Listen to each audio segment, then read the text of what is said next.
சாப்பிட்ட உடனே வயிறு கலக்குதுங்களா? டாய்லெட் போகணும்னு தோணுதுங்களா? சரி பண்ணிக்கலாம், கவலைப்படாதீங்க. ஐ எம் டாக்டர் சரவணன், எம்டிஜல் மெடிசன், நிரஞ்சன கிளினிக், கிருஷ்ணகிரி. இது எதனால் வந்துட்டு வருது? The reason behind is IBD, irritable bowel disease, gastrocolic reflux. என்னெல்லாம் பண்ணால் வந்துட்டு இந்த gastrocolic reflux வந்துட்டு சரி பண்ணலாம்? 5 டிப்ஸ். என்ன? ஃபஸ்ட்டு, சாப்பிட்றது நல்லா மென்று சாப்பிடுங்க.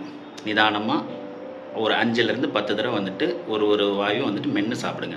சாப்பிட்ட உடனே எங்கேயும் வந்துட்டு வேகமாக நடக்காதீங்க. ஒரு 5லேருந்து 10 நிமிஷம் வந்துட்டு உட்காந்துருங்க. நல்லா தண்ணி குடிங்க.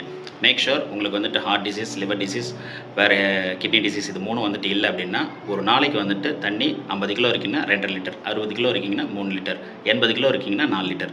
இந்த விகிதத்தில் 40லேருந்து 50 ml per kg இந்த விகிதத்தில் வந்து குடிக்கலாம். அப்புறம் ஃபைபர் கண்டென்ட் ஃபுட்ஸ் வந்துட்டு நல்லா எடுத்துங்க. என்னென்னலாம் fibre content foods? Oats, banana, கொய்யாப்பழம், மில்லட்ஸு, அப்புறம் vegetables, drum stick, beans, carrot, முள்ளங்கி இதெல்லாமே வந்து ஃபைபர் கண்டென்ட் ஃபுட்ஸ். இதெல்லாம் எடுத்துங்க. ப்ரோபயோட்டிக்ஸ் கண்டிப்பாக எடுத்துங்க. ப்ரோபயோட்டிக்ஸ், தயிர், மோர் இதெல்லாம். ஸோ இதெல்லாம் நீங்கள் வந்துட்டு ரெகுலராக வந்துட்டு ஃபாலோ பண்ணுங்கள். ஸ்ட்ரெஸ் ஃப்ரீயாக வந்துட்டு இருங்க. நைட் வந்துட்டு 8 மணி நேரத்துக்கு குறையாமல் வந்துட்டு தூங்குங்க. இதெல்லாம் ஃபாலோ பண்ணிங்கன்னா டெஃபினட்டாக இந்த இரிட்டபிள் பவுல் டிசீஸ் சரியாயிடும். இந்த மாதிரி ஏதாவது டிப்ஸ் வேணும்னா நம்ம சேனலை ஃபாலோ பண்ணுவீங்க. தேங்க்யூ. கமெண்ட் பண்ணுங்கள்.